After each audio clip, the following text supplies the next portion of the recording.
Yeah, don't worry, I'm changing it. Yo, apparently I'm live.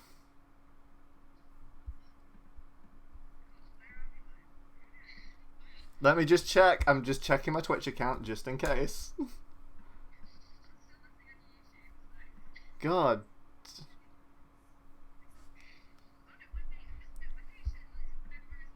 Oh my god, we did it.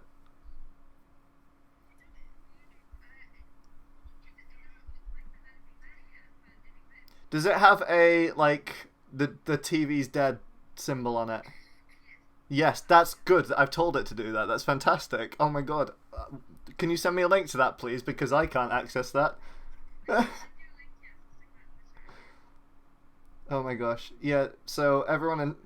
Don't send everyone here yet, because it's just me fucking around. Oh, I just said a curse on TV. Damn it.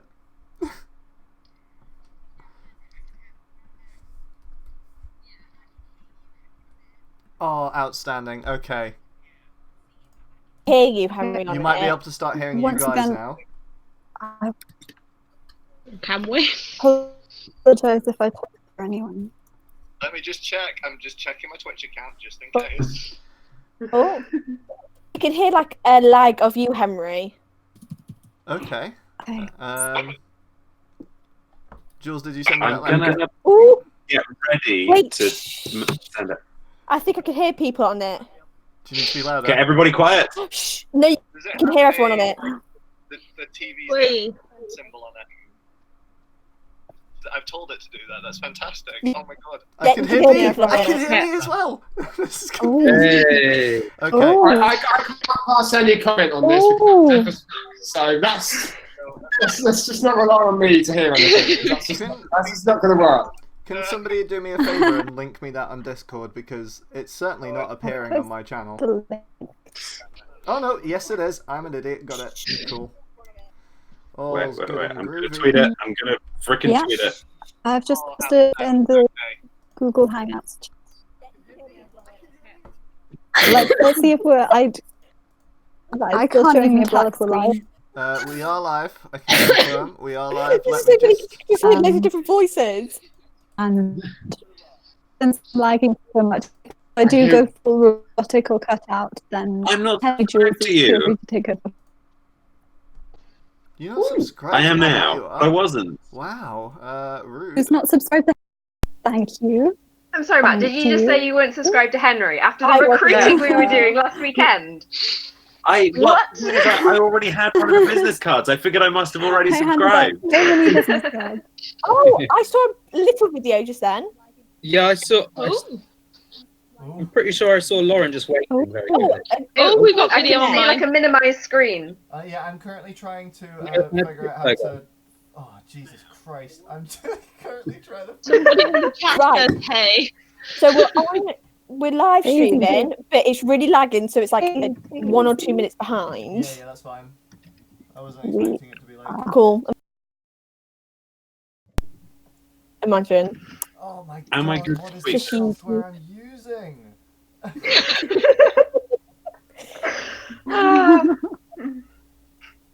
You should have We'll just a get black there. screen at this point now. Yeah. Am I good to tweet it? Yeah, tweet it. People are talking in the chat. No pressure, Henry, but I just got a push notification to my phone, Jesus so all your Christ, subscribers know. Okay. Screen capture. Where's Oh, my no. screen? Display capture. Got it. Done. Throw that in. Display capture. You add... Oh my god, yeah, you're gonna see OBS freak the fuck out. There we go. Oh my god, everyone's You're just saying words. You're just saying words. I don't know what these words mean. there's a few people talking in the chat of it. We should right now be Yeah, people are live, talking in the chat and of you it. should be able to see your faces now. Not yet. I've Give it got a black minute. screen. Yeah, we'll do that, and then you'll see OBS freak the hell out, and then you'll see your faces, and then we'll be here. Oh. Oh, Hey.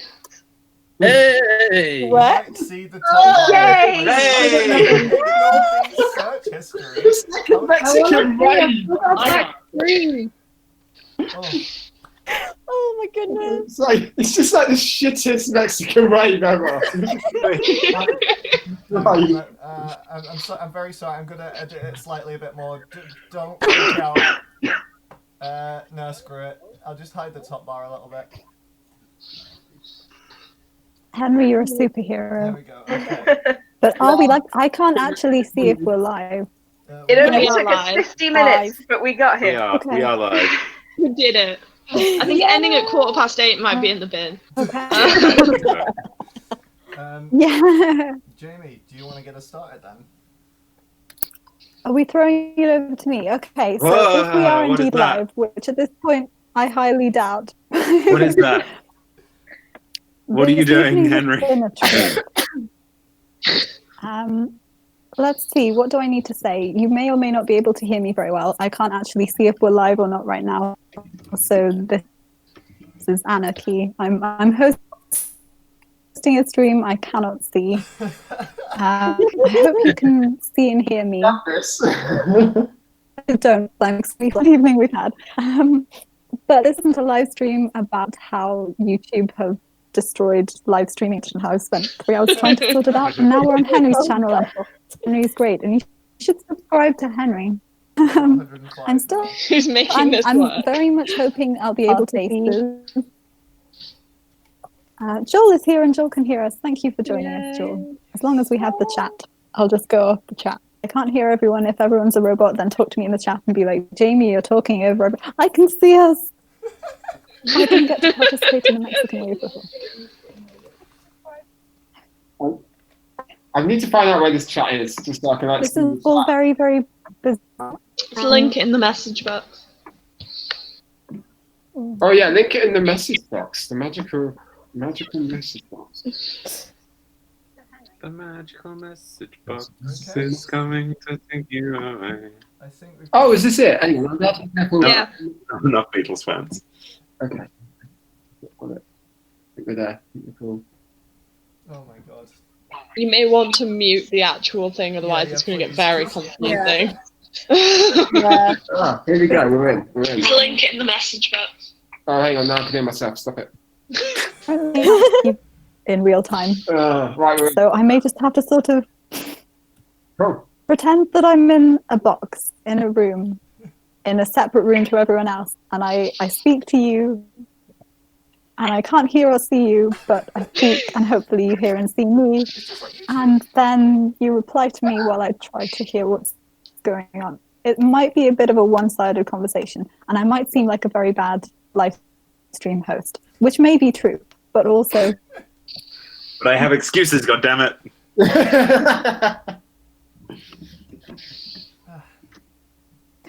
No excuses.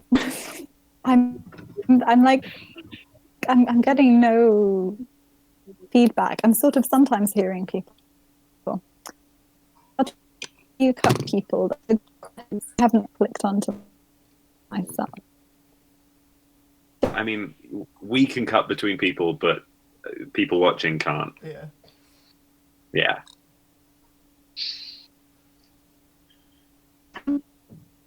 Cool. Should we do like a round robin of introducing ourselves then? Yes. That's a good chat. Yes, I will do my I don't know how to little decide the opening order. speech if that's okay. Yeah, go for it. I'm struggling so much. Okay, I'm going to read off my notes which are over here. I'm completely professional. Let's see. The live stream has now begun, almost an hour late. This isn't in my script. I'm just talking nonsense. Summer in the City 2019 was this past weekend. And a whole host of lovely young creative people like the ones with us right now, all 10 maximum, I believe, that are allowed. So if Brandon arrives later, then you're out of luck. I'm gathered to socialize and learn about YouTube creating and get inspired. And now is the time where we share what we learned with the people who didn't get to be there and reinforce it among ourselves. And to turn those lessons that we learned into some inspiration to create the stuff we're planning to do at the moment and support each other in the run-up to SitC 2020, or whichever event we get to next, that be WITSI or I don't know what else is going on, VidCon. If you're watching and have any questions that you would have asked in any of the panels that you didn't get to, then let us know in the chat. The chat, to be honest, everybody in that hangout as well, if you want to use the chat. I'm struggling. So that'll be the best way to reach me, the apparent host. And if I really do cut out badly, then Henry or Jules or Matt feel free to step in, and I'm sure you can think of some good I didn't sign up for this. We can do it, guys. So it's a big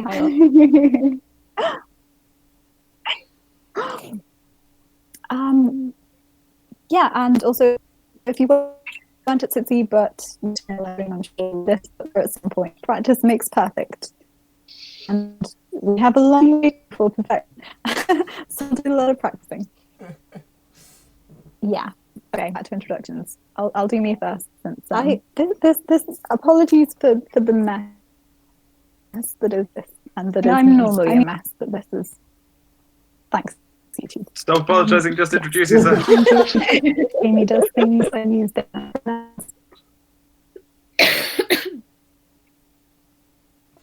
I'm just gonna not speak for a while. You host. Okay, I'm dropping Matt in it next. Matt, you do your introduction. Okay.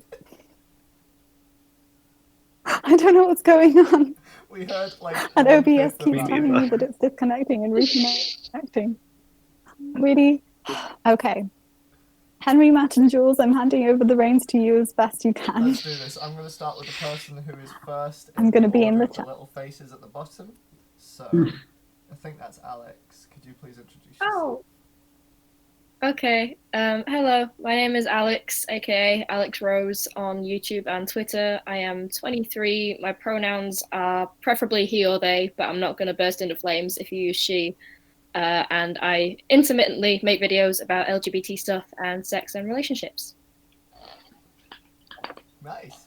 Everyone's joining me, damn it! Sorry, I've been doing that a lot, so if I do that throughout the stream, then just stop me. Okay, let's go on to the next one, Jamal, then. Oh, hi, my name's Jamal. I run a marketing company and help small businesses and influencers grow through social media. And I went to SitC and for my job, and I thought it would be really useful to get back into it. So I started a new channel called Millennial Marketers, where we help people out and teach them about social media. Nice. I will try and link all these in the description underneath once the video is done. Otherwise, someone do me a favour and put those in chat. Because for me to access chat, I have to minimise the screen, which then changes the I think if we comment in the chat, then people can just go to channels from there. Yeah, that'll do. Okay, next person is Jamie.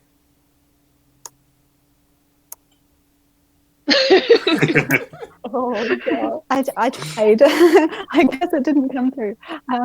Okay, second try. And Jamie does things. I use they them pronouns. I would have been hosting this live stream, but now we all are, and we've opened it up to the people, and that's what the future of this country is all about. It's a democracy. Who's next? It's anarchism in action. The next person is Jules. Hi, I'm Jules. I think my name's probably coming up as Juliet because I couldn't get in on the Google account that I wanted. Technical difficulties. I have a YouTube channel called Jules Zender. I run Film Prompt Society, which is an online collective of filmmakers. We aim to do monthly videos on film prompts on that, and live streams, though it's taken a little break, but SitC's encouraged me to get back into it and get it going again properly. Nice. Now, oh my god, sorry, the faces keep moving. This is not helpful. Next is Lauren. Well, hi, my name's Lauren. I am 20 years old. I haven't been on YouTube that long, actually. I started this year, actually in February. I do whatever I'm really interested in. I talk about whatever. Well, that's what I used to do at the beginning, but now I'm getting into weekly vlogging because I used to just vlog all like my special occasions, mainly for my friends. But now I just want to do weekly vlogs. And so yeah, my name on YouTube's just Lauren Taylor. So yeah. Nice. And now next is Liam. Oh, okay. That's different from my view. I was like, oh, it's going to go to Matt next. All right. That's a surprise. Okay. Hi, everyone. Liam O'Dell, pronouns he, him. I make videos on deafness, deaf awareness, disability, asexuality, theatre, and whatever takes my fancy. Yeah, that's it. Kind of videos. And in terms of Summer in the City, I think it is my 5th year attending. Nice. And this year was quite cool because I moderated the few. That's it from me. I will hand over to the next person. You should Who will also, no doubt do a better job. You should also plug the rap video that you did that is very good. Oh my god, yeah. I have a love-hate relationship with it. It's like I kind of like it as this piece of art, or do I just bin it as this piece of utter garbage? It's like I don't. It's like art can be garbage too. It's like asexual Marmite, you know. It's like asexual Marmite. So you either love it or hate it, and I don't know which one it is. Okay, thank you, Liam. And now next is Matt. On that note. Oh, again, I was surprised. I was not expecting me to be next. Hi, I'm Matthew D. Gilpin on YouTube. I have been on YouTube for forever. This was my 9th Summer in the City this year. And yeah, I've been vlogging for most of those 9 years as well. Recently, I've kind of changed the direction of my channel towards focusing on short films, video essays, and sort of film production videos, because I studied film and TV production at university. That's a recent occurrence, though. I think this year I've been trying to get a video out every week on those kind of topics. He, him pronouns. I feel like I'm forgetting something, but I'm probably not, so I'm going to stop there. Subscribe to Matt Gilpin on YouTube, please. Subscribe to Matthew D. Gilpin on YouTube. That's what I forgot. I forgot to even give my channel, but my channel's just really there. So just everyone comment your channels on the chat. Yeah, just comment in the chat. We'll find you from there. Exactly. It's not important. Now, Bob. Yep. Hi, I'm Bob. I'm 23. Use they them pronouns. My YouTube channel's turning 9 this year, I think. My first Summer in the City was 2011. Hey, same. Sorry. I mainly make poetry videos and vlogs, but also just anything that takes my fancy. Okay. And then, Liam's just transferred into his face. Sorry, folks. I need to quickly do something, so I'm going to move off quickly. And then I've also just realised I'm using the wrong Google account. So, Jill, I feel your pain. It's okay, we all are at this point, I think. Yeah, I'm not sure what account I'm on. All right. But that is my face. You'll see it for like 5 minutes before I just sort myself out. I just wanted to check you hadn't disconnected. Okay, and then I'm Henry. Hi. I use he, him, they pronouns. My YouTube channel is Supernova. Good luck spelling that. I'm thinking of changing it. But something at Summer in the City told me that they didn't know how to spell that, and I thought, that's not going to be good for finding. But I do like tech videos and software related videos. Recently, just before SitC uploaded a video that was generating images of Pokemon sprites using an AI. And then this is my second time at SitC. Still have no idea what I'm doing there. Like, there's so many people, it's a lot, but I had fun. Yeah, and I think that's everyone. I haven't missed anyone, have I? No, I don't think so. 6. Has Benji bowed out for good? He's not been around for a little bit, yeah. Am I being heard presently? Yes. Yes. Okay, cool. I will share the reins with Henry for a minute and kick off with my first question to everyone, which I've also put in the chat just in case you prefer to read it or can't hear my voice, because it's going to cut out halfway through the sentence again. Oh, where is it? There it is. So yes, what is the best piece of advice that you got this weekend at SitC? Whether that was on a panel or just chatting to people around, or if you gave some really good advice too, then feel free to share that. And has anybody thought about this question? I'm going to throw back to Henry just to drop you in it again. Yeah. So I have thought about this question. Mostly it's just change your name. It sucks. It's awful.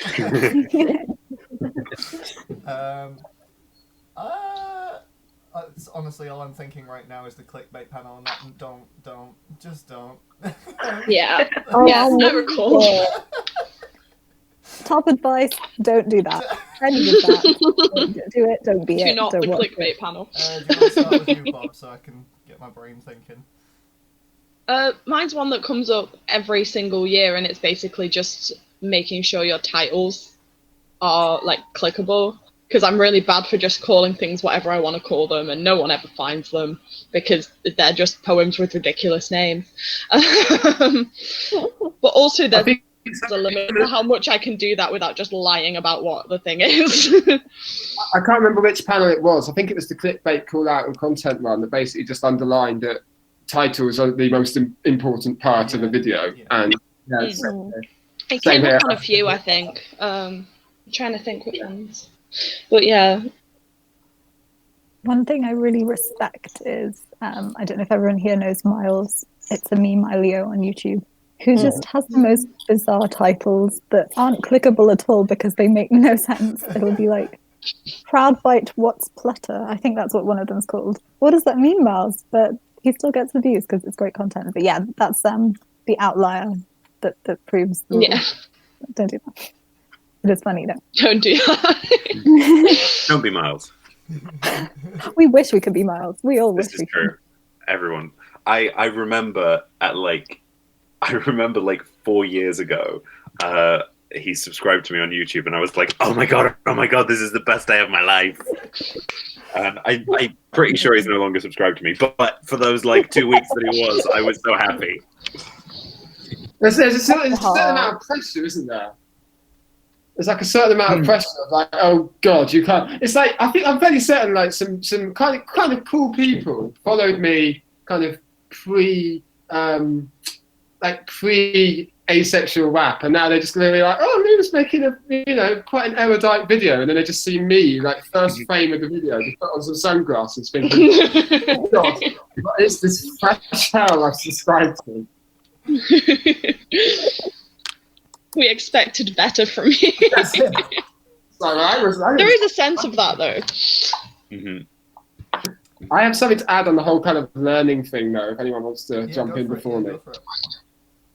And I think this is more kind of like, self-learn than anything that's been said to me. But for the love of God, Liam, don't try and force yourself to be funny when you're moderating a panel. Oh. Just don't do it in general. Just don't do it in general. Like this, I think this vlog is great because it's just naturally funny, I hope. In the sense that, like, in the past, I don't know if anyone here actually went to the Small Creators panel, but I decided to end. They told me some like housekeeping stuff, which is like, when everyone's finished, tell them to remain seated so that you can get off the stage first, and there's not a big swarm. I'm like, okay, that's cool. It said at the end, direct people to go through the door on their left. And then obviously, naturally, I turned that into a Beyonce joke and said, everyone to the left, to the left. That was great. And it's not, you're laughing now, but no one is. It was like I'd announced. I laugh. I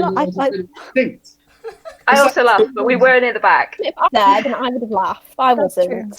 I was there. It was funny, but we were all quite like taken back by the person. Like they were very lovely, but the person I honestly think was quite out of the blue, so we were taken back by that. Yeah, well, that's the thing. It was like, dear God, is there like a perception of who they expect a moderator to look like? And you just realise you got to be yourself. You just don't realise you got to be yourself, but then being myself is making really god awful jokes, and puns. Yeah. And it's how you're going to present a panel because that's just the way you are. Puns. Anyone who knows me knows that just like puns are my defence mechanism. It's just Exactly. like, So if they don't like it, they can leave. well, it's like, I go into a You conversation, I can't- panic, and I'm just like, oh, okay. Did you know it's illegal to take photos of the Eiffel Tower at night? And they go, no, I did not know that. And I'm like, okay, goodbye, tally ho. Just like yeet myself into the nearest ocean. That's how it works. Going back to the question, does anyone else have anything to add about what they've learned? I have a thing, but I don't know if it counts because it's a thing again that I sort of learnt for myself. And if someone had asked me for advice at Summer in the City, it's what I would have said. But I don't think I actually gave it as advice to anyone. Which is, there's nothing wrong with stockpiling videos. Oh my god, yes. Yeah. Because Up for the past longest time, I was like, it is not okay to have like a video that you've made. Fresh, yeah. Yeah, exactly. They have to be fresh. They have to be like out as soon as they're done. And it's just not true. And I'm really bad for putting out like 3 in 1 week, then nothing for 2 months. Yes. Same, all the time. So, I did actually not for the year, last video I posted. This year, I've been trying to do a video like every single week.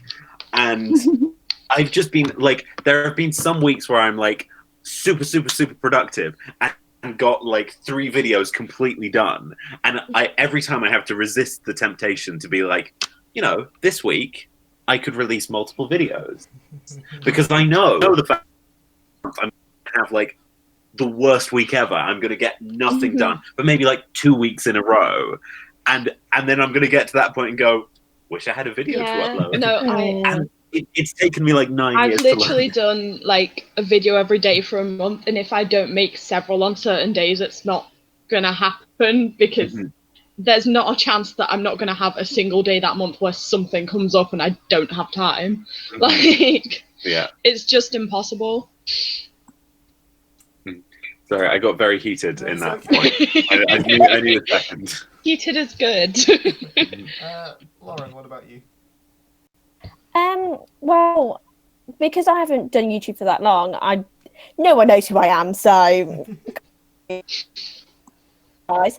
But the main bit of advice I got was to do what I actually like to do, because I am very much that person who's very self-conscious about the videos that they post. Like, oh, are people going to like it? Are they not? And at my uni, because I go Lincoln and all the media department compare, if you do YouTube, they compare you to like Jack and Dean and Tom Scar and everyone. And then I put something that I like, and then they're like, what are you doing? That's awful. I'm like, thanks, tutors. Great. But I was told, like, just carry on doing what you're doing and just do it. If you enjoy it, do it. If you don't, stop. Because there's no point putting out something that you don't enjoy and that you're not going to take pride in. Yeah, there's a common theme across both the years that I've been, and pretty much every single panel, that if you're not enjoying your art or whatever you're doing, it's just not going to come out right, and it's going to be... Exactly, and your viewers are not going to like it because they're going to see that you're not enjoying it yourself.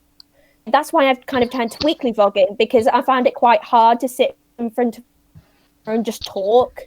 I didn't really like it, so, and what I enjoy the most is doing my vlogs. So I'm going to try weekly vlogging while I'm at uni, going into my 3rd year, having a job, being on a committee of the Musical Theatre Society. So I'm going to try and not die. You're going to be busy. Yes, definitely. Who hasn't said anything? Alex? Yeah, so nothing specific, but I kind of had this big general feeling of just leaving with this notion that what you have to say is important and representation is important, and you've got nothing to lose by making what you want to make other than potentially making a positive difference for someone else. That's pretty good. Yeah. Jamal, did you learn anything? So yeah, I had something. It's it wasn't something that was said in a panel. It was said like in the pub afterwards between some people, and usually useful. It was mostly about the fact that as a smaller creator, you can't do the same stuff as some of the bigger creators. For example, the titles and the thumbnails. Some stuff, just because people have already latched onto their personality, it's a lot easier for them to be able to move between, variety content, try out different things, move away from their niche a bit, and they can put if they're doing a series, if a small creator's doing a series, they can put that at the start of the title because it already has a name to it because they're a bigger creator. So it's just changing things around and thinking about, how will people, find your content, how will they relate to the content without your personality being the main part of it. Also, like, I don't know if any of you guys use like something to track how well your tags are for like searching things. You're never going to get like a particularly high score if you're a small creator anyway, because just putting your name into something like that when you're a big creator is going to increase the amount of people who'll find it. So even if you like look at your SEO and you're like, oh my god, that's really low, it's not. You're just not. You just don't have that base yet. But this is the thing. It's like I did one video. Yes, it was Primark haul. Like lots of girls watched that, but it like spiked and it got to, I think it was about 3,000 views. Yeah. And this is when I probably made like 3 YouTube videos before. Did not do that many tags or anything, but it just spiked. Yeah. And I was like, this is really confusing. And then when I put out, my next Primark haul, because I don't like making them, it literally hit about 200 views. It's so sometimes weird. it just doesn't make sense. No, it really doesn't. Like timing is a big factor. Yeah, for sure. Yeah. Like, I often find that like things I work harder on often don't do as well, just because maybe I don't know how to promote them properly, or like they don't have like sort of the key buzzwords. Like whole videos are fairly easy to make, but like people always watch them for some reason. Yeah. Like, and there's nothing wrong with like making them and enjoying them, but like they do seem to get more views than things that often are harder to make or take more time. Definitely. Jules, what about you? It really like I don't know, like I'm sure a lot of us have all felt like the pressure to have a regular upload schedule. And like my kind of thing is that like if you need to take a break, it's okay. The last couple of months I've not really been uploading very much at all because like finishing off my PhD completely burned me out. I've been very very tired. I've not had the energy. So like my uploads have been very infrequent, and like I know that does mean that when I start uploading properly again, it is going to affect how it goes through the algorithm. I know that, but like that's also fine. Like it's better to take a break and not completely burn out than stress about optimizing for the algorithm all the time. Also, you'll probably make better stuff if you're not like making yourself ill. Exactly. Definitely. Yeah. For sure.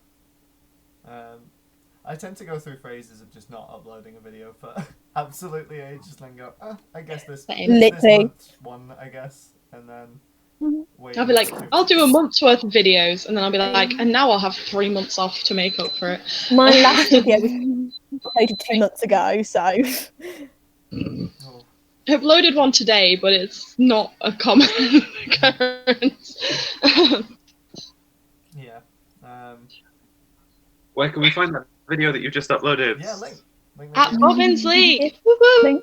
I'll put it in the chat. Hang on. Come on. Did I close the chat window? No, I didn't. It's still here.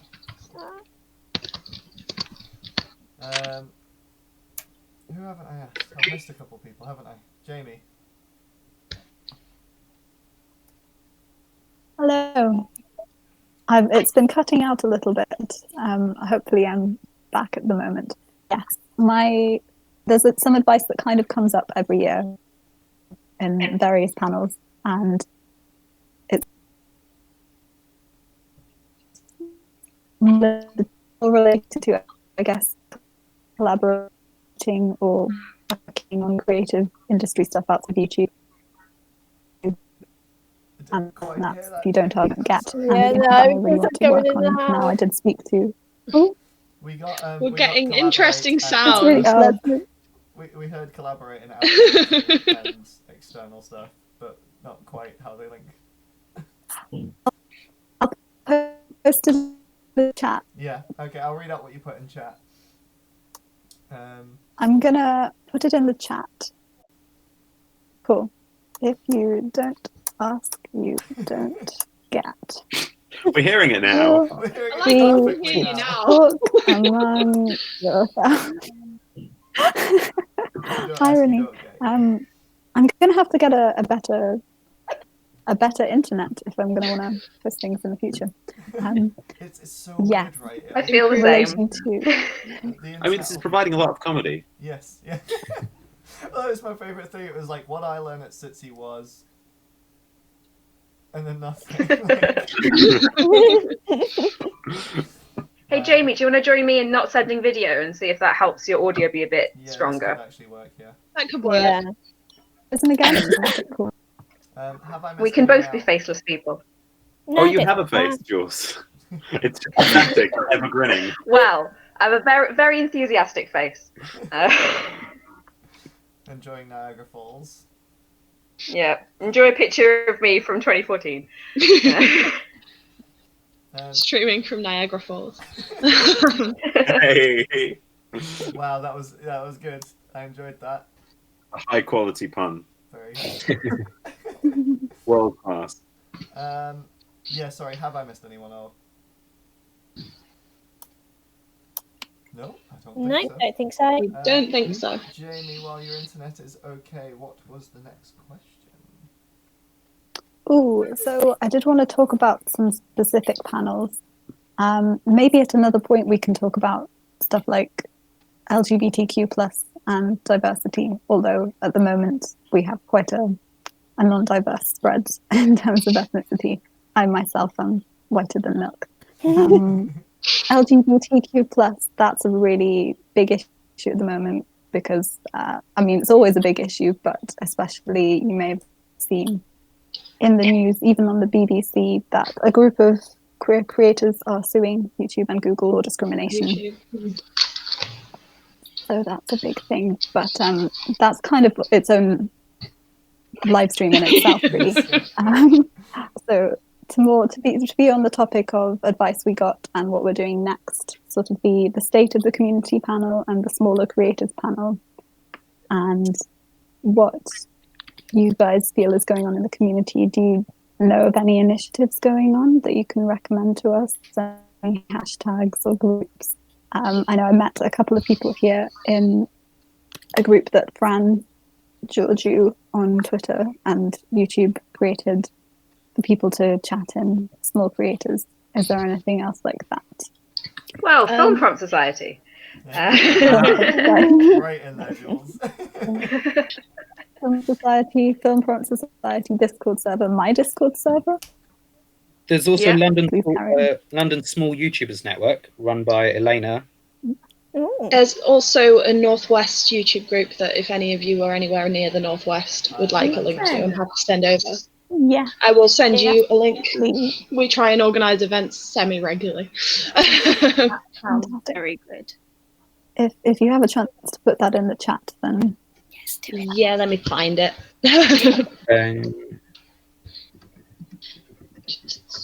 who was anybody here at? I presume that a few of us were at the small creators panel. Was anyone at the State of Community panel as well?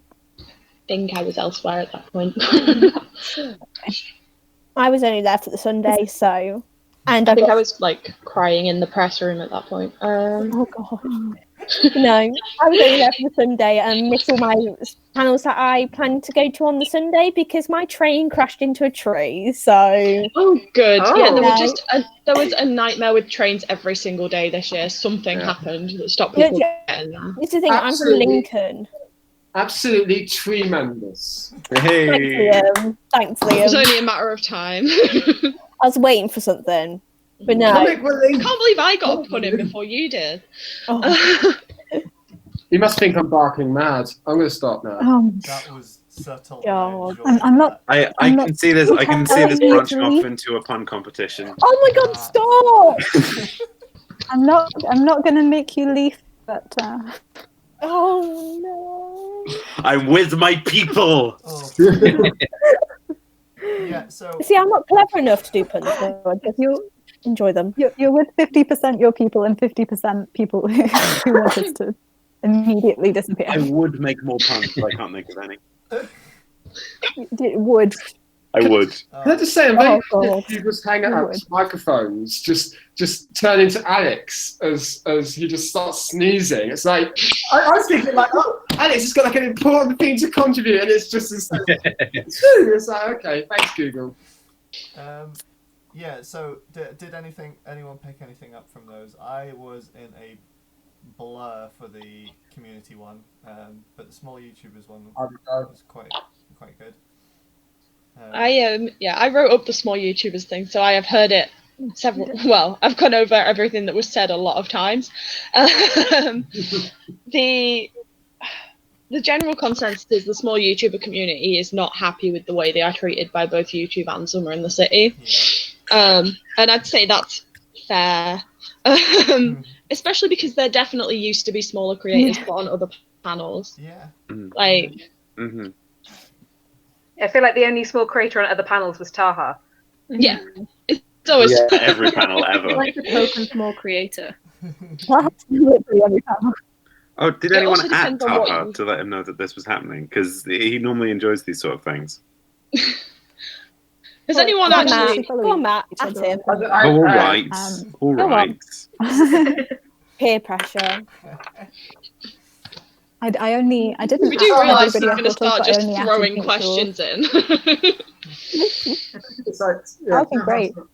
To We me, didn't get meant to to see talk all very the bands, you better leave it. Okay, that's from Brandon. Thanks. Oh, Thank Thanks, you, Brandon. Brandon. sorry. Thanks, We Brandon. appreciate your input. Brandon. Oh, I Yeah, don't I mean, like- remember. I might have just been saying that I didn't get to talk to Taha much over the weekend. What did everyone else get from the small creator panel? Well, yeah, because like he and everyone in the Small Creators panel was like talking about what SitC could do to improve. He just walked on like eating a pack. With the popcorn. Which I was just like, amazing Beautiful, timing, beautiful. yes! Excellent.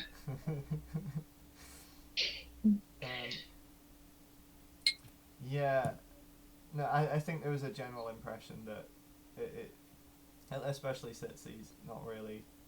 I feel like a lot of people feel more let down by SitC letting them down because we kind of expect it from YouTube at this point. Literally, it was my first year ever going to SitC this year, and from watching people's videos about it, hearing it from friends and that, I felt quite let down by it. And I've been doing YouTube for not that long, and I was like, excuse me, do you want to actually get people who are relatable? And It really felt like a gear change, though, this year. It felt like they were trying to get a separate audience in as well, and it kind of just alienated both. You've got like such a split in the audience at the moment between the kind of like old school YouTuber guys, you know, that are kind of the OGs who use that. yeah, And then you've got like the new people, which is where you've got like New Hope Club, and you've got all those kind of newer bands that people like me, I was just, you know, listening in the press room that we had. Oh God. So, who are these people? What was worse was that everyone sort of felt like the fans of them were rude, didn't they? That was a major thing on Twitter. I wasn't there, so I don't know. The thing I kept saying about SitC this year. No, I remember. Oh, Oh. sorry. The issues of delays. Oh God, but no, I remember seeing something on Twitter what Tom Scar put about how he just saw faces of unimpressed teen girls because they were all waiting for something on a Sunday, and that was very much what annoyed me. But it might just because the young girls don't really understand, because they weren't moving out the way for the people who actually was there to see Tom Scar and enjoy that. Some people I spoke to said they basically, the people who were on the front row waiting for like road trip, apparently one of them started to clap as someone's set finished, and everyone like glared at them and was like, as if they were doing something wrong. They were very rude, and I understand that they are young and that. But there are a lot of young people at Summer in the City these days. Exactly. But there's a minor group or I don't know. There's some people that need to be educated a bit, shall we say? Yeah. Sorry. I think it's just. Oh no, you. Uh, I was just about to. I was. Ah! You first. It's fine. You first. Do your thing. Sorry, Jamal, you were going to say something before. No problem. Sorry, these delays, you don't know when to jump in. Yeah. Technology. I was just going to say, it felt like this year it was exactly the same as every other SitC, except it didn't have a soul. And I know that sounds controversial, but like it just felt exactly the same as always. Like it was the same SitC. You walked in and it looked exactly the same. It was like, oh, this is going to be SitC, and then it just felt like it was missing its core of what The made pub definitively still had it afterwards, I feel. Yeah. But the hub wasn't open for everyone. That's the thing. Lots of people Everyone had to go ended to up the in Novo Novotel, bar. Yeah. Yeah, but this is the thing. I feel like they spent a lot of their time focusing on the winter one and putting Instead they of the thought- actual event, yeah. exactly. And I'm like, you need to keep the foundations going. You need to keep that. Because if Like, this collapses, good. Witsy's not going to work either, yeah. Exactly. And the NEC is huge. It's Yeah, I much know. bigger than the XL. So It's what going to the be in a hell- tiny corner of it. It's not going to Literally. be like filling the NEC. Like, what the hell are they going to bloody do? They need to get this. They need to rekindle their relationship with the smaller YouTubers to make it better than it is. Because right now, I know a lot of smaller YouTubers are not going to go because they just feel like they're pushed aside. Like, I know this sounds quite petty, but I know like a lot of them were annoyed about the whole pub situation. A lot of don't know. people were fuming, yeah. Yeah, I don't really know what happened there because Yeah. I've never been, so I don't know what happened. But like they feel pushed aside and like ignored. So they're like, why spend money here on a company that's not gonna like represent us and not Or do anything that appears to be for us, yeah. exactly. And everyone loves SitC. Everyone wants to go and keep on going because then they get to see all their friends, meet new people, everything. But they need to do something for us. Yeah. I find it hard because my first one was still when it was in fields. So we're always It's comparing. very different.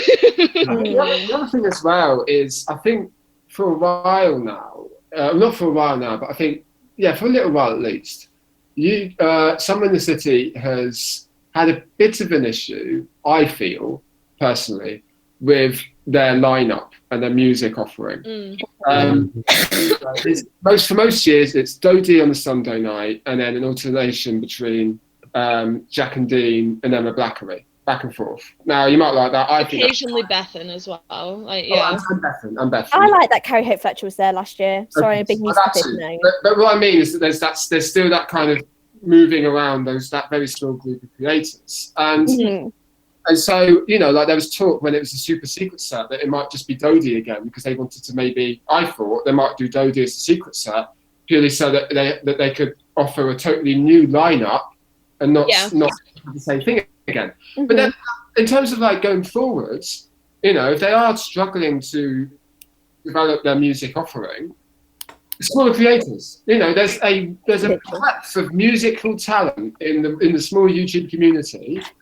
Put them on stage. Like, sure, you may well get those people that were a bit disrespectful this year going, well, who the hell's this person? Who the hell's that person? I hope not. Because at the end of the day, not only does that give them a platform, like, oh my God, they performed on the stage at Somewhere in the City in an XL hall to hundreds of people, but it would be so easy for them to fill the bill for Somewhere in the City by just opening it up to smaller creators. And it's like they didn't even have the open mic stage this year, where they've had the last couple of years. That I would have liked to see. Yes, I chime in for a moment? Go on, Alex. So backtracking very slightly to the whole feel of the thing and the small creators. So I've been going for a few years now, and I feel like I'm in quite a unique position because this year was by far my favorite year so far. But I'm very conscious that was because I knew more people this time around. And the conclusion I take from that is that I'm really glad I had a great time, but that's not what's been felt by everyone else. And I feel like you shouldn't need to be in certain circles to feel seen when you're there and to have a good time. Also, it used to be a place to build those circles. That sort of foundation of SitC. It's weird because I kind of feel like I had maybe the best time at this Summer in the City, but I don't think that that's because Summer in the City was at its best. I think it's because previous the people years around you. Yeah, exactly. A lot of people said they enjoyed the evening events, you know, the actual going to the pub afterwards and having a chat. Most people have said that's their highlight of the weekend rather than the event itself. That I've seen anyway. My highlight was arguing with Daniel J. Layton about something that happens in Lincoln. But no. Wait, was it you that said the thing about the pub? That was so good. I filmed that. I shared my thing with like amongst all the other people. Sorry, that was like one of my favorite things that happened the whole weekend. Really? Oh my god! I love that so much. So basically, Daniel went to Lincoln Uni as well, and I know that their favourite pub is called the Ritz in Lincoln, and apparently it's getting closed down. So I thought I'd break it to him and be like, yeah, while he was on a panel, on the Baking with Leighton live show. So yeah, I want to see this. I tried to hear what he said in his response, but I imagine he just didn't like the news and wanted to just stage a protest, did he? Or... Oh no, he literally came face to face with me and just was like, "What the hell is going on?" And I'm like, "Ah, okay, wasn't expecting this." But no, who's got the video of it? Because I have no video of it. Oh, I've got video of it. Like, there's so much going around on Twitter at the moment. See, but this is the thing. I'm new. I don't know what anyone really here, except from Liam. You can ask me to use video of you though. Like that's fine. Well, yeah, but no, it's like I don't follow anyone on Twitter or that because I don't have everyone. So please put your Twitters down in the chat, please. My Twitter's the same as my YouTube. Like okay. Also, I tweet way too much. So. There is a video of that on mine. But it only starts like halfway through. So oh well. Still. Yeah, Daniel retweeted it as well onto his own Twitter. Wait, my video? Well, someone's video. That was how I saw it. What? Yeah. Oh, okay. I'm having a look. Oh yeah, and Brandon filmed it. I didn't realise that Brandon filmed it. He was sat right next to me. I forget. Sorry. Sorry, Brandon. Just before I forget, Brandon did ask a question in chat. So, the main question I would put out for future SitCs is how can SitC better include small creators in a manageable and sustainable way? And how can small creators give back to SitC? We might. Can I jump into this? Because that was one of the questions I asked. I asked people on the Small Creators panel. It was one of the final questions I asked, was about what SitC can do better. And I think I as a kind of a follow-up of question based on their answers, was around there's rumours, or there's not rumours, but there's discussions and suggestions that SitC should have a smaller creator on every panel. That's good. I'm opening it up to people as to whether or not they think that's actually genuinely a good idea or not. Feasible. I think it should be. I think it. I agree, but I'm of the mindset that how do you define smaller creator, and how do you define what we're using here? Also, I feel like a lot of the time we define large and small creator in terms of YouTube subscriber count, but Summer in the City is now about a lot of other platforms. So you could be huge on one and tiny on another. So at what point do you separate them out? It's just no longer YouTube, is it? It's like we had TikTok this year as well, you know. Yeah. And it is a sign of the community changing, and people are going to shift to different things, and there was a lot of discussion around Twitch as well on quite a few panels, and it's a discussion that needs to be had because it is online video rather than just YouTube now, but it does make defining something like small creator harder. Going back to the thing about the open mic being disappeared this year, there was another thing that happened with, I don't know if anyone knows Jake Aspie from We're Not Just Cats. So every year he does a few live shows with a bunch of smaller artists and smaller creators. And this year they'd put him right next to the lifestyle and beauty stage. So he was not able to do his thing there, his live show, where he gets smaller creators in. So not only was there no open mic, there was no thing run by We're Not Just Cat Records either. So that felt like a little bit of a slap in the face as well Yeah. On the music side of smaller creators, which was quite damaging to everyone there. And also, like, the open mic, I've always found to be like a really nice sort of place to just chill out when everything's a bit much, and you get to like discover smaller creators often. And I just had a thought. If they bring back the open mic, why don't they put a slot in for, say, the Sunday, and they fill that with someone that they've picked from the open mic? Yeah.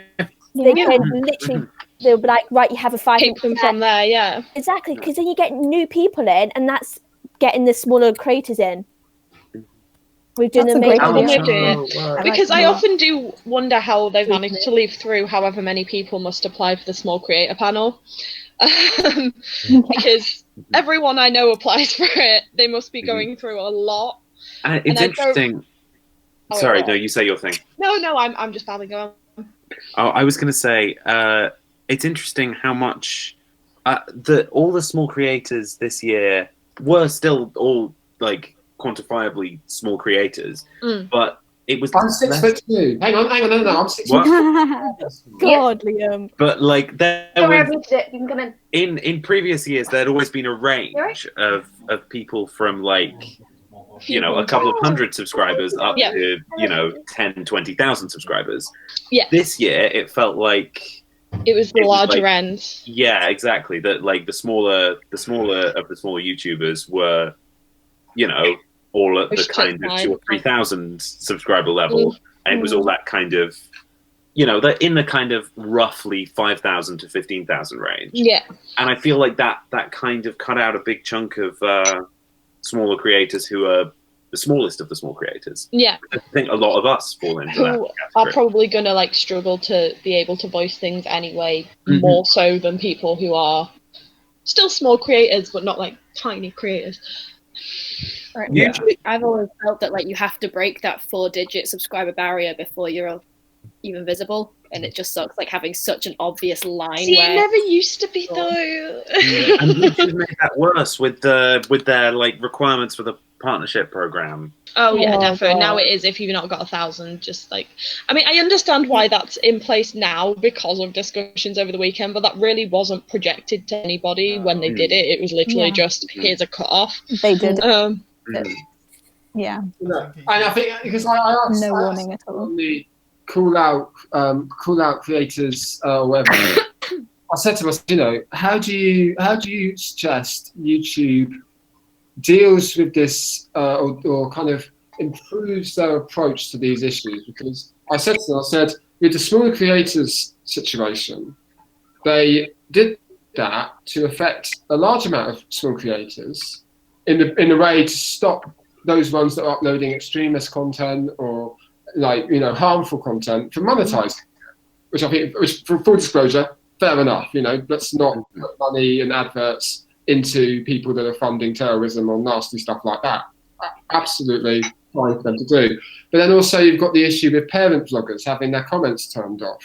You know, you have the issue with, I think they said in the weekend on that panel that the LGBTQ plus issue about demonetization was actually around people posting homophobic and transphobic shit and actually, you know, putting words like gay, lesbian, bisexual, transgender in the tags. And then YouTube obviously went, oh, hang on, that's what they're doing. Let's have that process in place to stop them from getting monetized. And so I asked them, I said, you know, how do you deal with this dragnet approach whereby, you know, you want to pick out these 1 or 2 bad actors without affecting the wider community? The one thing that came up on the and fundamentally it does fall under that, but then like you've said, obviously it was put in place because of homophobic, transphobic videos, but as a whole it is going to affect the LGBT community and the things they post more, and by nature of how the algorithm works, because there won't be any ads on that content, it won't be pushed as far. So like, is there a way we can balance it? Yeah. Well, it's sidetracking a little bit, but we've all heard the news, haven't we? That there's US YouTubers that are taking YouTube to court and have filed a lawsuit for what they see as discrimination. I don't think they use the term economic discrimination. But I'd say that's probably what they're arguing, which is that they're being discriminated against because of their orientation. So that'd be interesting to keep an eye on.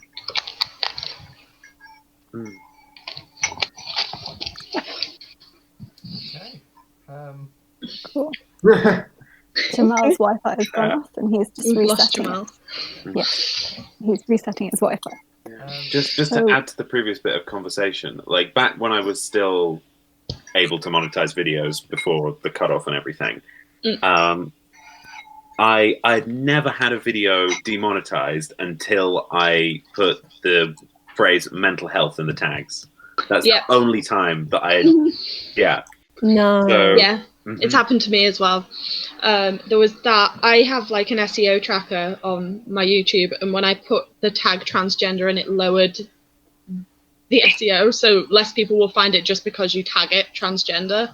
It's just wrong. It's like that's someone's identity. Like this is a part of like someone's like it's human. It's natural. These Also, things like, are wrong. a lot of people turn to platforms like YouTube when they're working things out, like about their gender, about their sexuality, and it can be a source of like comfort to have like someone who is the Tumblr's same as you.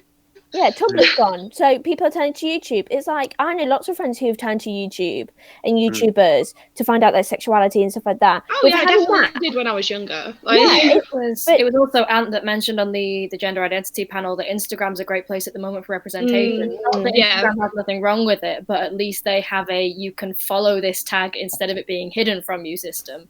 Yeah, it's invaluable. You can find those voices on Instagram a lot easier than elsewhere. Yeah. It feels like they're cutting off a whole like community. Well, not even community. They're just cutting off normal human beings and not giving them the right to discover who they are or represent who they are. It's like I've got dyslexia, and I was going to do a video about it. But hello, Jamal. Back. But yeah, I was going to do a video about my dyslexia story about getting diagnosed and that because it was very bad, like how I got diagnosed and everything. And I was told by a friend to not do it because it would be taken down straight away because they created a dyslexia video and their video got taken down. They're generally not. They can be, but they're generally not taken down because I make a lot of videos about ADHD. Yeah. They're not taken down. They're often demonetized, but like I'm such a small creator, that's kind of irrelevant at this point. Yeah, same here. It depends on how you tag things. I feel like there was a thing recently where someone realized that if they put the word disability in their title, it was taken down, which is horrendous. The thing is, it's such a catch-22 though, because obviously, like, you want your video to be seen by people that are interested in those topics. Yeah. Flagging it as being that topic means it's not going to get pushed. You're just stuck not being seen either way. Yeah. Unless you have like circles within those communities where you can share that, but often you build that up by making the videos in the first place, so you're still stuck. I have a friend that does videos for the Dyspraxia Foundation, and it's really nice. Her name's Crystal Bella. Check her out. But she puts all the monetization, although it's small, she gives that to the foundation. But so many of her videos get demonetized just because of the word disability in the title or the tags and stuff. So even when it's like for a really good cause, it's just YouTube are failing again on these things. And then you have to think as well, I obviously recently came out as asexual, and the amount of resources that are available online for people that have that sexual identity is finite. Like there's the Asexuality Visibility Education Network, or AVEN, the forums, they're fantastic. And Emmy Salida, I think most people hopefully will know who she is in this conversation, but she, I think, kind of created videos on asexuality because there was that limited resource. And so now to have that system in place whereby, you know, someone is creating these resources, this information to provide comfort and support for people that probably felt like her, were looking for this information when they first started to question their identity. The fact that they're not going to be able to find that as easily because of YouTube's tagging system is ridiculous. Mm. And it affects mental health as well. It affects a whole range of things if you're unable to find a support network. So it's shocking. Yeah, when I was, because I came out as bi when I was 14, which is many moons ago now. But but at the time, there wasn't much about it online. But I met one or two people who were bi, and that helped me to work my shit out quite early on, which has made my life infinitely easier. By preventing people seeing these things, like Liam just said, like, people are going to struggle more to reconcile their feelings with maybe an identity, maybe just how they want to be perceived. It depends on, like, all kinds of things. Brandon has also just Like, it helped me in the chat saying they have happened to monetize channels like I'm J Station, who made a video about taking the gay potion, which turned his friend gay. Oh, that one, yeah. I mean, there's that was just homophobic stereotypes. Yeah. I haven't even heard of this. Yeah. I've only seen people ripping into it. I've not actually seen the video, but literally they take a gay potion, then there's a load of homophobic stereotypes, and that's it. That's the video. Oh god. Did you know being gay is really funny? This is all getting a bit depressing. I know, we've gone really dark. What's the next question, Jamie? Quickly, save us. Save us from the darkness of humanity. I was actually about to add on the previous point that it really helped me a lot to watch videos from people like Jake Edwards, which I said to them over the weekend and have said many times before. So yeah, it's very important that YouTube sorts this out. And I was also going to flag up Brandon's comment. So thank you for doing that, Henry, and thank you for sharing it, Brandon, because I hadn't heard about that. And yeah, that does sound like the most disgusting thing that I would ever witness. So to kind of go back just for a second to small creators and how we can make SitC more welcoming to them. We've kind of touched on a few things. Has anybody, or is anybody going to fill in the survey for SitC? There's a survey? Feedback. Ooh, I'd forgotten. Need to do that. So I'll make a note of that. I didn't even realise there was a survey. No, me neither. I think, I mean, if we mobilise and we put these points we could do like a family fortunes, couldn't we? What are the top 5 things that's really I'm happy about somewhere in the city? Our survey. God. Make it a listicle. Or somebody says, "Who the hell is New Hope Club?" You know. Right, that's my. We were at VidCon, Liam. They nearly ran Christy over. A thing that happened. Okay, this is just a bizarre, like, little anecdote from Summer in the City that is completely irrelevant to everything else, but because it's about people that we'd never heard of. I had not heard of Road Trip until me neither. Until Summer in the City this year. However, a thing that I discovered is that there was a guy who used to be in the band who left and is now a YouTuber. And he's getting, like, fairly successful, but he's only just left the band, so he's just starting out. I walked past a guy on the morning of the Saturday who was surrounded by a gaggle of screaming teenage girls. I was like, they look weirdly familiar. Like, I bet... because they're surrounded by a gaggle of screaming teenage girls, they're probably popular. That's probably how I know them. But the gaggle of screaming teenage girls doesn't really seem like I'm part of that audience. So, like, how do I know this person? I ended up so a couple of their friends walked on in front of them. I ended up going up to one of the friends and saying, like, "Oh, what's his name?" And they were like, "Oh, it's Mikey Coburn. He used to be in Road Trip, and now he's And I was like, "Oh, that name sounds familiar. Is he from Bristol?"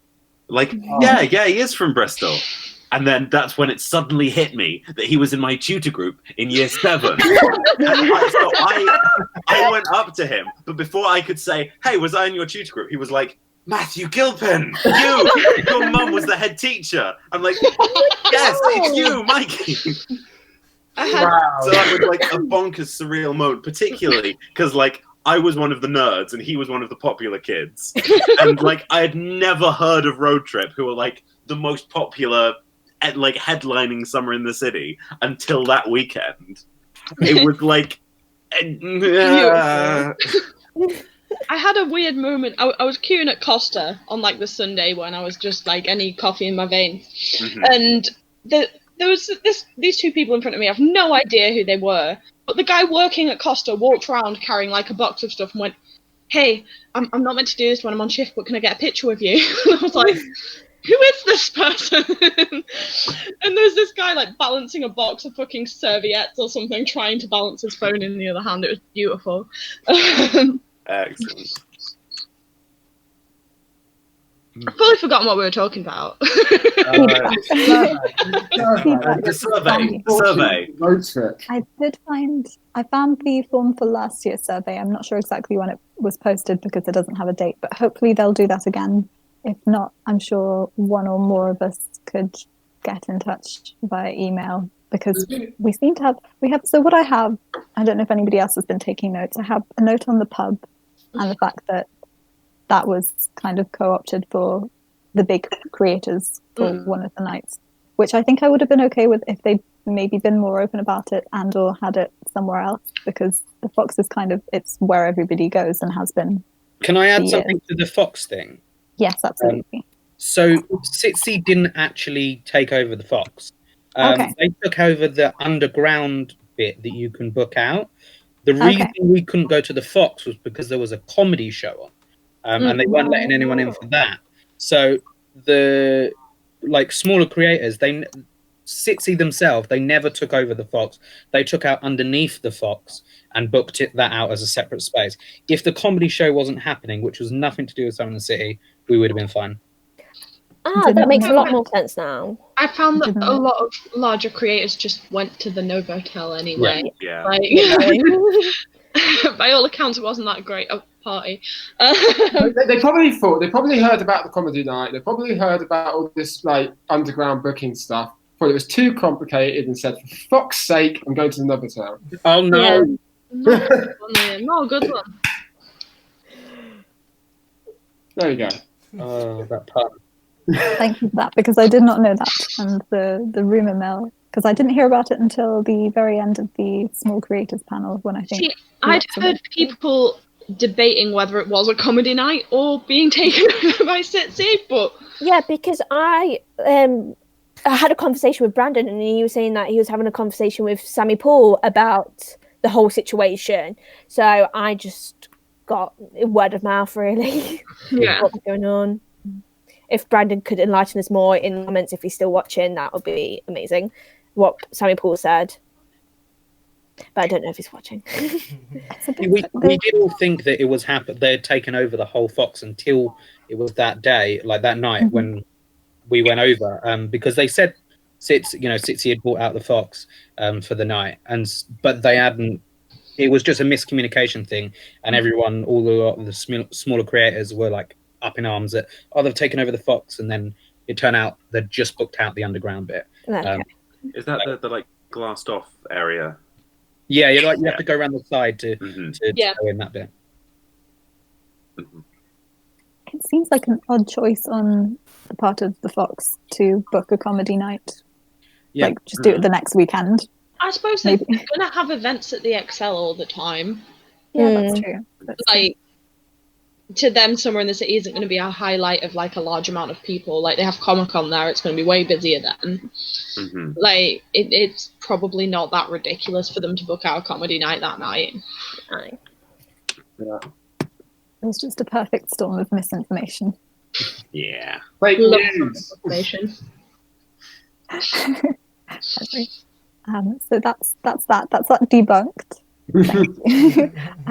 But open mic, there's nothing we can do to debunk that. Let's start the hashtag bring back open mic. Well, I know I saw that hashtag, but I personally feel hashtag return of the mic is better because it's kind of like return of the mic, but that's like return of the mic.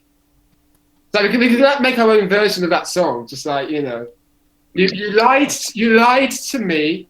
All of those times that you said the open mic would be coming back, you lied to me. Whatever the lyrics are, return of the mic. Fully rewrite them and make a video on your channel, Lee. That's it. The next music video. Screw my personal sexual identity. I'm coming after the open mic. That's way more important. Oh, bless you. Brandon says he can't quite recall what Sammy said. I think, unfortunately, though, it was a mixture of events that led to that situation. SitC aren't solely to blame, but the whole Fox situation was a perfect visual representation of the featured creator divide with everyone else. Yeah. I can agree with that. Definitely. Interesting. I was trying to find the survey, so I went to the Summer in the City Twitter, and there was a thing where they posted about like road trip, best way to end, blah, blah, blah, blah, and the replies to that are like basically every single reply is either, oh my god, are they going to be at Whitsey as well? Please tell me they're at Whitsey, or please God, don't bring them to Whitsey. Can I just put in? No, sorry. Why did they allow Touch Delight on the main stage? Yeah. Oh. Good question. Yeah. Good question. It's a Brandon, really good question. Brandon did bring that up before too. What did he say exactly? Yeah, get Touch Delight off the damn main stage. Yes, Bin equals trash equals Touch Delight. Who is? Because- I'm sorry, I'm so out of the loop. I don't know who this person is. Yeah, who is he? It's really good that you don't. Keep it that it's way. good. He pretended to bathe in bleach. Oh, okay, yeah, I've heard of this. Yeah, and then he's done other videos like, making out with my 13-year-old sister, reading my best friend's brother's suicide note, like all this other stuff.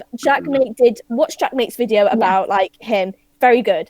But SitC should not be allowing content creators like this on their main stage. On that, it's like they didn't let what's that family who does vlogs and the dad was The Inghams. yes. They didn't allow him to come to SitC. So why? I mean, to be fair, he's a nonce. Like, no, but this is the thing. Touch Delight, he influences a lot of young people. yeah, this They came up could've in the followed him. clickbait and call-outs panel. Like, someone stood up and was like, "Don't you think maybe you're influencing your audience poorly?" And literally, the only response that he had was, "I don't make anyone watch my videos," rather than acknowledging he has a young audience and is influencing them. How old is he? How old is he? He's 20. 20s. I think my he's 20 now. And his audience are all like 7 or 8 based on the people in that panel room. I feel like disgusted for my generation about my generation. Literally, this is ridiculous because you're an adult. Like, take responsibility for your actions. It's not like When you're will you a learn? 15-year-old. When will you learn that your actions have consequences? Oh, I had to write up this panel. You did a really good job, by the way. Thank you. Shout out You to made it sound like it was okay to be sat there. I encourage people to read it because I don't want to repeat the things that I heard and witnessed in that panel. Because there was one particular comment that he said that was absolutely outrageous, which I'm not going to repeat. but this is the thing. Why do SitC endorse him? This is the thing. Like, yes, it's because it might bring in more customers and that, but you should stick by ethics. Ethics means more than money. Also, once again, it does alienate a certain corner of the community that usually goes to Summer in the City. I mean, business, they're not going to care unless it gets them bad publicity, and there really wasn't any backlash online about it. Yeah, so they got what they wanted. Well, on that point, I will say this about the whole thing is that someone from the audience asked Carly on Touch the Light and said, "Do you have a sense of responsibility for your actions, knowing that your audience is so impressionable and so young? You're making videos about pretending to bathe in bleach and all these other horrific things that have been described. Yeah. And your audience is young and impressionable. Do you not feel that I have a sense of responsibility?" To which his answer was simply along the lines of, I can't control my audience. If they want to watch me, they want to watch me. There was an interesting experience for me being sat in the audience where, like, you would see the parents of these kids kind of looking alarmed as they realised what their kids were watching online. Like, one of them put their hands up for, is it Jacob? I forget his surname. And was like, "Are you going to make more nonce hunters?" And they were like, and you could see the parents be like, "What the fuck is nonce hunters and what the fuck is happening?" But that's the other thing, is that when people when that person asked that question about, do you have a sense of responsibility? Yeah. Carmi said, "Oh well, I don't control my audience. If they want to watch me, they want to watch me." Everyone in the audience applauded his. Yeah, the points of applause in that were horrendous. Literally every point where you would expect like a groan or silence, people would start applauding. It was horrendous. Exactly. Yeah. It's very sad that it's come to this point. And that's it is. It really is, because it's just disappointing. Like, you feel like, oh, you're actually going to do something positive. No, you're not, because you're stupid, idiot. Oh, right. I think there's a point that Jamie and Let's hope they all watch this stream when it goes gets uploaded. I'm sure they're all fascinated to see what we have to say. There was a point when Jamie and I like audibly oofed and left like 10 minutes into that thing because we just couldn't sit through it. Like, I went as my friend who was moderating it, Yes. and I felt so bad for her. Shout out to Ma. Shout out to Because Ma. Ma did an amazing Ma job. managed to try and turn it back on track with great difficulty. I'm very proud of her. But like, yeah, it was a nightmare. Odds are, I mean, like, the fact that there's like 10 of us here, odds are that at some point one of us is gonna like make it really big, and then this is gonna come back and it's gonna become drama. Yeah. This person's going to somewhere in the city after slating it. This is the thing. It's like, I'll still probably go to the city. I'll probably go to the winter one because I want to see all my friends. Yeah, exactly. Yeah. Like, we're not slating it. Like, well, we are slating it, but we're slating it because we want it to be better. You can slate aspects of something and still want it to be a thing. Yeah. Like, it's like and we care about it. Yeah, it's grown so much as well. I would like to like just throw in here the fact that I know that Tom had a really, really tough time at this SitC. Yeah. Like, yeah, I feel very bad for him, and like it's weird because it's weird criticizing an organization because it feels like individuals, which we kind of are, but also isn't somewhere in the city like owned by MCM now? Yeah, it is. No, Viacom owns it now. Oh, okay. Oh, is it not anymore? Although they sold. No, I thought Viacom owns VidCon. Viacom owns VidCon, but they also so Viacom bought MCM itself. Right. Somewhere in the City wasn't part of that deal, so technically it's not owned by anyone, or like it's very in a weird place. It's in a grey area. Could that be why there wasn't that many sponsorships in that? Yeah, that's why there was no sponsors apart from Universal. Okay, that makes a lot more sense. This is the thing, they need to talk to us about all this stuff because then we can understand what truly is going on. So that thing about slating it because you want it to be good, it just reminds me so much of one of Lindsay Ellis's videos where she's talking about Game of Thrones, and it just ends with, you have to love something a lot to be this disappointed. Yeah, exactly. It's like we all care about it. We want it to be the best that it can be. So this is why we're doing it. This is why we're having this discussion. It's a very important source of community, especially in the UK, where often like everything's very like, I mean, everything's very London centric, and obviously somewhere in the cities in London, but it's a definitive time for you to be there. Or like, I've always lived in the north, and at some point like smaller gatherings seemed to start to disappear, and everything became very London centric. And as much as I'm trying to bring back like sort of YouTube community in Liverpool. Oh, you're in Liverpool? Yeah. Manchester. Join the Northwest group. Link me. Anyone it's in the chat somewhere. I can link it again though. I'm linking. Wales represent. Try everyone that. What? No, but like the southwest, like the actual southwest though. Do I count in Wales? Try Cumbria. Yes, you count in Wales. Try Cumbria, but don't try Cumbria. Nobody should try Cumbria. I grew up in Lancaster. I'm aware. I got kicked out of geography in year 7, so I have no idea. Bristol and Wales, Bristol, Bath. I mean, Wales probably means something different depending on if it's north or south. South Wales. That's the bits of Wales that people actually live in. Controversial. See, I just know I'm in the middle because I'm Leicester, so it's middle. Yeah. Yeah. So sorry, I this has become a very odd geography-based conversation. Like, where are you from? Oh, I'll come back to the comments for a minute because we had some more from Brandon saying since he had Morgs on the featured creators list last year, just FYI. And also that he looked at Social Blade, which isn't entirely accurate, but Touch of Light didn't lose any subscribers across the SitC weekend. Maybe he did, but he also regained some new ones. Yeah. Maybe. And also I wonder who drew that illustration on at Lauren Taylor's wall. Yeah, that's so because me and Brandon went to the same uni and was part of the same society. He drew that. We did one of the shows called Guys and Dolls, and I was a gambler, and he drew that for me. Bless him. Oh. Well, we did pay him. We did pay him to get money for the society, but it's a cute drawing. Who is Morgs? He's a child, isn't he? He's like one of Will and E's kind of. He's in that like Will and E, those, the ones that just make videos about other people's videos and commentary YouTubers. And he's got everyone's favourite genre. But they're a genre that I didn't know existed until this. Well, it's like the online version of Gogglebox. Yeah. I could have sworn he's done like videos where it's like, oh my god, I called Father Claus at Father Claus? Santa Claus? No, that's someone else. Or That's maybe someone else. I know who you mean. That's the one who did the gay potion video.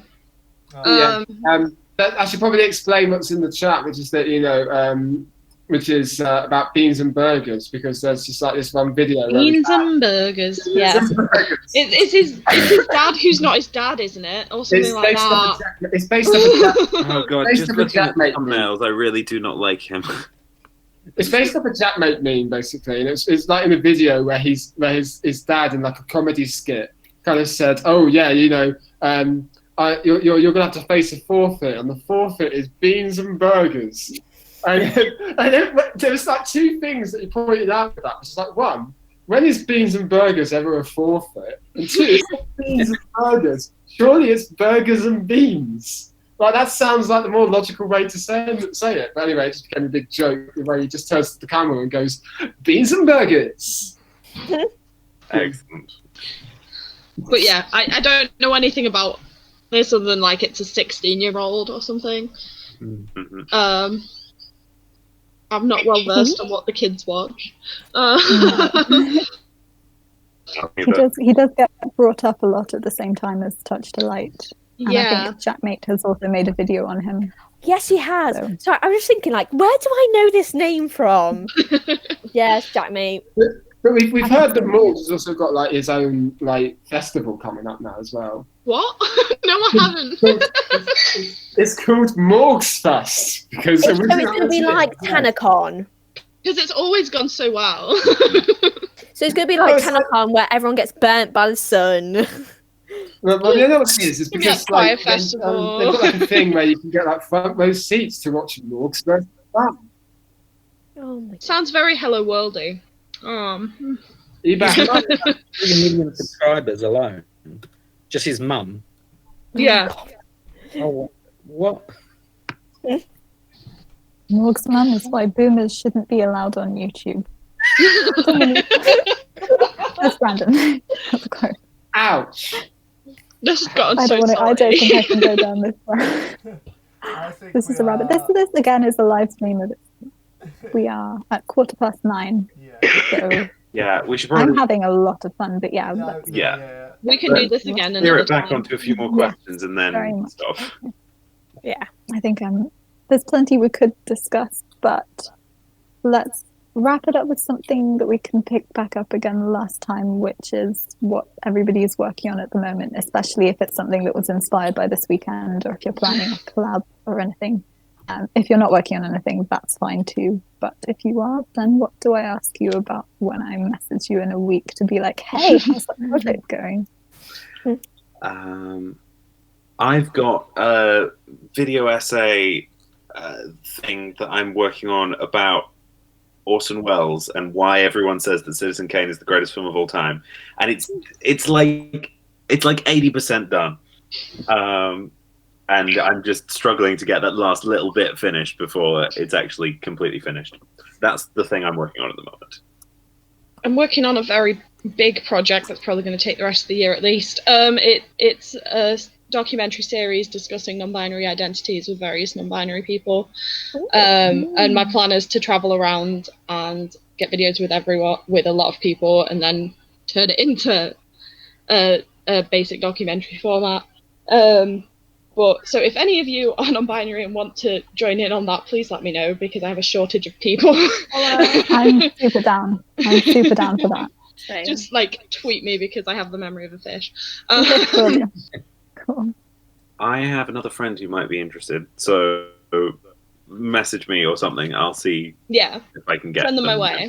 Yeah. Like I say, it's reliant on me getting to places where people can get to and film, Mhm. but it's probably doable. My big project that I'm working on is what is going to end up being a massive, probable Facebook post and video in the end. That is my third attempt at publicly and permanently coming out as transmasculine and non-binary. So Good luck. Yeah, I'm not great with that. We're rooting for you. We're all rooting for Good you. luck. so many words. Ugh, You got this. thank you. You're exceedingly proud, Mhm. and you are valid. Thank you. Like heavily motivated by like the good feels I got from SitC. Like I went to the trans pride gathering that Jacob was hosted, and then I went to the panel, and like I just like I've never felt so validated in my entire life. Yeah, I felt so able to be out as Give me that little non-binary. nudge, you know. Mm. SitC is a great place for that, for being in like stuff. Really. Like, I mean, sure, there were moments at the weekend where I was like, oh my god, are the puns too much? But for the most part, it was just like, yeah, you know, you can be whatever sort of social person that you are, whatever sort of identity you are, and people are okay with it. And you don't really get that many places aside from SitC. Like London Pride is another example, but I can't think of any more outside of those two off the top of my head. Liverpool Pride. Whoop, whoop.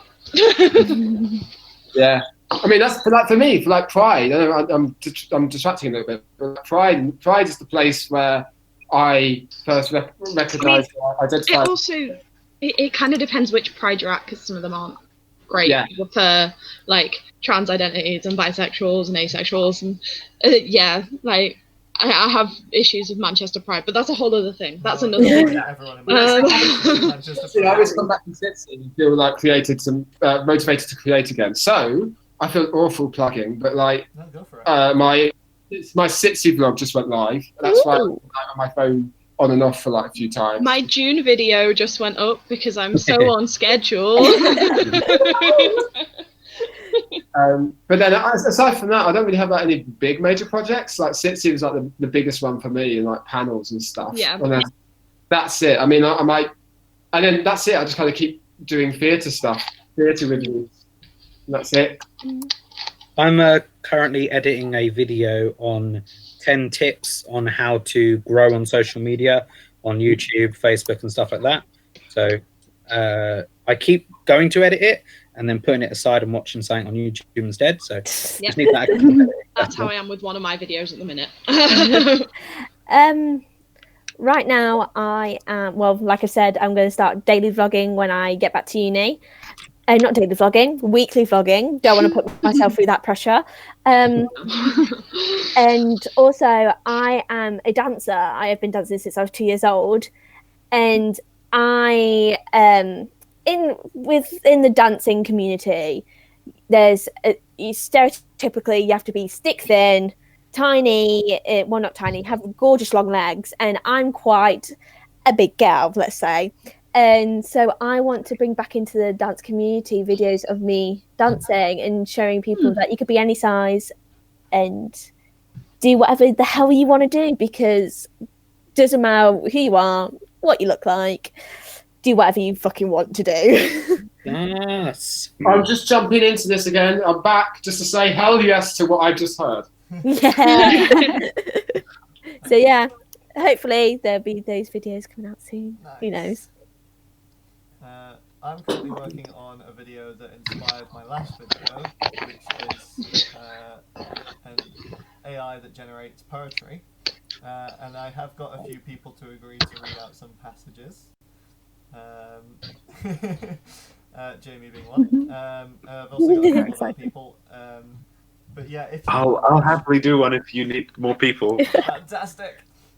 If you wish to also submit poetry for my AI to read through and learn from, please send it to me on Twitter, because I definitely don't have enough. So I'll link you to my channel. I have a slightly odd question, which is like, if the AI sees it, it would just be like you and the AI that sees the poetry, not like none of that would need to be made public for the thing to work, right? I mean, like, as in the bits going on behind the scenes. Yeah, so like it would basically Yeah, the poems aren't shared. Okay. Basically, I'm pretty sure that's the case, right, Henry? The case is the poems you put in aren't shared. Yeah. Yes, true. Publicly. But it's possible that a few like specific phrases may crop up. Well, yeah. So there's an issue I was having at the moment in that the AI would sometimes read a word, and the only other case of that it could think to follow that word up with is another word, and then it would eventually just chain together this poem that's already existing in the data, which is why I'm using a lot more data. Gotcha. So at the moment I'm getting mixes between actual poems that are in the source data, or just like things like where it just says goodbye, bye, bye, bye, bye, bye, bye, bye, bye, bye. Just repeats that over and over again. I'm like, that's not right. That's not a poem, or is it? Also a little omen. Anything can be poetry. all those that are NB here, will there be an issue with them submitting poetry purely because they're non-binary? Sorry, that's a robotics joke. Listen here, buddy. Binary, like non-binary. I hate you, Liam. I hate you We so gotta- much. Yeah, it's pretty funny what you were saying to me, Henry. Like the AI saying, "Okay, we've got the word by. What comes after by? By. What comes after by? Oh, so by." you had the same thought process as I did. God. People wonder about like how I come up with puns. It's just like, right, computers, binary, non-binary. There's an avenue down there. I'm calling my series the non-binary code. So. Oh, that's so great. I like that. What about Brandon has said. Have any? I think Brandon wants to contribute because he's commenting a lot. He said he'll do a reading for you. It's like Wi-Fi is bad. His Wi-Fi isn't great. Maybe at some point that would be great to get him involved on the live stream. He says he'll do a reading for you, Henry, and he will have to write up an old poem. I do have more things that I'm working on actually that I just thought of. Okay. But some of them are already done. They're just not going live for a bit. Okay. So am I allowed to say those as well? Go So I've got a 15-second horror movie that I'm doing for the yeah, I know, 15 seconds. There's a rain dance competition every October, so I've got my entry done already, and they've not even announced the competition for this year. Well, they've done it for the past 5 years, so they'd better frickin' do it this year. You're just gonna have a video. Yeah, exactly. And I've also got this horror themed. Weirdly, I've got another video about a director that I really like called Mike Flanagan that no one really talks about in the YouTube video community. Oh. Is that the guy that had whiskers on his chin again, or was that Michael Finnegan? Oh my God, Liam! Oh, Mike Flanagan. If anyone's seen Oculus, that film with Karen Gillan. Yes. Oh yeah. Yeah, it's the director of that who's also done Gerald Ouija, Game. wasn't it? What? He did Ouija, right? The Ouija. The sequel or the prequel to The Origin of Evil, which is surprisingly excellent. So I've got a video about him, which I'm not going to say anything else about him because then that's just digging into like material for the video, which is done and is coming out this Wednesday. And then I've got another video where I look back on the horror movie that I made that I really have a really strong love-hate relationship with because I got the continuity just like horribly, horribly wrong. And that's coming out next Wednesday. So stockpiling videos. Like I said, it works. So I've got those coming out. I'll be quiet. Fantastic. I'm looking forward to those. Well, I'm doing like a video on advice for panels as well. Like, because I mean, I've only done one, sure, but it's like I've learned a lot from just doing the first one that I can share. You did 2. Well, I did 2. Yeah. All right. Yeah, I made a mistake, but no, I've learned a lot from like the first kind of 2 panels that I've done that can probably just like give general advice for a very early stage. On that note, Brandon has done a video on like advice for panels, so that is one that I would recommend watching. You know, so I'm trying to do that and get back into writing. That's the other thing. I'm working on getting Film Prompt Society going again properly. So yeah, that's my main focus. I was considering getting a new prompt out like as soon as we got back from SitC, but I've decided to just kick it off in September rather than do a short August month. So it gives me a bit of time to plan things. As we're trying to get more live streams where we're talking about filmmaking stuff. So I want to try and get a few of those sort of planned out before we're going again. So if anyone has things they would like to talk about specifically, I'm hoping to get one of the other FPS people, Jay, because she's just released her first feature film, which is available on Amazon. So want to talk to her about how you do that, because that's a massive project that she undertook, because she basically was producer, director, she edited, she did the score, she stars in it. Like, yeah, it's ridiculous. So, what's the film called? It's called Ruth the Musical. I'm down. If it's got the word musical in it, I'm down. So yeah, it's included in Amazon Prime if you have that. At least in the UK it is. Well, I'm definitely watching it. I've got Amazon Prime. Can I add to that anyone who's got Amazon Prime also watch a show called Grandma's House? I'm in it and I get royalties, so yeah. Gotta get that money because YouTube doesn't. I'm not in like any major like project or anything, so that's sad. Like, so I want to be like a big like blockbuster. Like, I'd be like, hey guys, watch me star in a new epic starring Leonardo. I mean, technically, my big project is Somewhere Please Hire Me, God Hire Me, but that's not as fun to talk about. I'll say something. It's like so I'm an aspiring editor, like film editor, and I just worked with this girl called Antonia, who's from Nigeria, and she's just created this like beautiful short film, and it's been released in 2 weeks, and it's already been put into some Nigerian, South African, and Australian film festivals, which is quite cool. So yeah, it's so when it's out, I'll plug it more. But yeah, nice. Has everybody said something they're working on? This has reminded me of a thing that I suppose technically I've been working on this short film that I didn't direct, someone else directed and I edited it since like 2017. So at some point that might be coming out because literally with all my projects, like it'll be coming out soon. But like not within this year. It's been in sound design for the past like 9 months, and I've not heard anything about it since they started sound design. So I don't know if it's even still like alive. Yeah, it may have died a little bit, but I was really proud of it. So we'll see. Anyways, I'll be quiet because I keep on saying new things every time. You're just working on a lot. You're working on a lot, and that's a good thing. Okay, thank you. Affirmation. I think that's everybody has said something they're working on, except for me, unless I'm mistaken. Speak now or forever hold your peace, please. Go for it, Jamie. What are you working on? Yes, me. Okay, I'm going to say 3 things quickly. One, I'm going to get a haircut before next live stream because it's too much. It's ridiculous. So hopefully I'll look slightly different in that sense before then. Second thing, I mentioned as my piece of advice, people saying if you don't ask, you don't get. And at this SitC, I asked a lot of people if they were looking for anybody who could help out with running or script supervision and stuff. And they said, okay, yeah, sure, get in touch.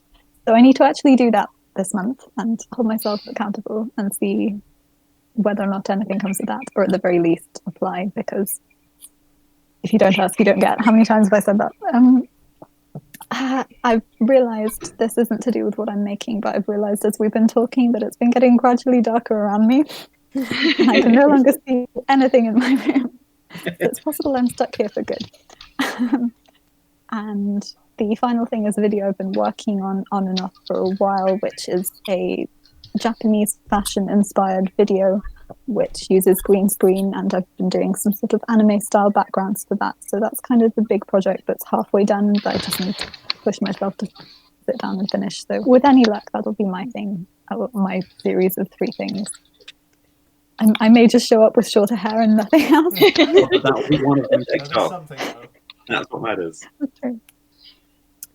Okay, so with that said, I think, yeah, it's 9:30, time to wrap up. Yeah. Thank you so much, everyone, for joining in spite of the ridiculous technical difficulties that YouTube has thrown our way. It's crazy that just but, as we're finishing, that we can hear and see you perfectly. Literally. All these glitches, it's a metaphor. Oh my It's a god. metaphor. No puns. I can't deal with any puns right now. I don't think there's a plan. It's just the fact that, like, Yeah. I just felt like there was a pun coming, like I felt it was building somewhere. Someone look for Augustus Water. Where is he?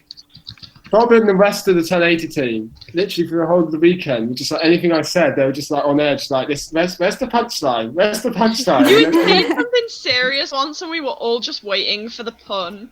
Like, you were being deadly serious, and we all genuinely thought a pun was coming, and we were like, "Yeah, carry on, Liam." And you're like, "No, really." That's the worst because everyone just doesn't take you seriously. It's like crying wolf, but with puns. Mm-hmm. Boy who cried pun. Pun. Pun. Yeah. Thank you. I've had a really fun time tonight. So Yeah, thank you everyone for joining the chat and the hangout. Yes, thanks you to Brandon and Daisy and all the other people. Boopy Doop. I don't know who Boopy Doop is, but thank you, Boopy. He made it. Yeah. bonus. Dan made it right at the end. Briefly here. I'm tweeting over on the Twitter Week LGBTQ Twitter this week. I'll put a link to it in my Twitter, but if any of you fancy following it, they have a different LGBT person on there every week. What is your Twitter again one more time, Feel free. please? Feel free to drop it in Leak. the chat. I will put it in the chat now. Yeah. Everyone, anything else you have left to put in the chat, do that now. And yeah, I'm sure I'd have more to say, but this has been an unusual live streaming experience, and I will see you all again hopefully soon. Better organized and things working. Yeah, hopefully. Yeah. I'm barely here. You can tell. You can all tell I'm barely here. It's okay. I think we should wrap things up here then. We're calling it now. Yeah, we're calling it. Thank you everyone for watching and taking part in chat and stuff like that. Thank you everyone for joining us here and being patient. Reminder that you are on my channel, so you're allowed to swear as much as you want, which is unusual for Yeah. Didn't even think of It's that. like the opposite of Big Brother. It's like you're live on channel or YouTube. Please do swear. We're not getting monetized anyway. I like how you're saying this like right at the end of the stream as well. Yeah, It's I like realised, about halfway through, someone said fuck, and I was like, oh no, we're on the FPS channel. Probably Shit. me. But yeah, thank you Right. all for watching. I'm gonna head off Yeah, because yeah. I need to sleep. Thank you. I'll I need end to- the stream now as well then. So bye everyone who's watching. Bye. Bye.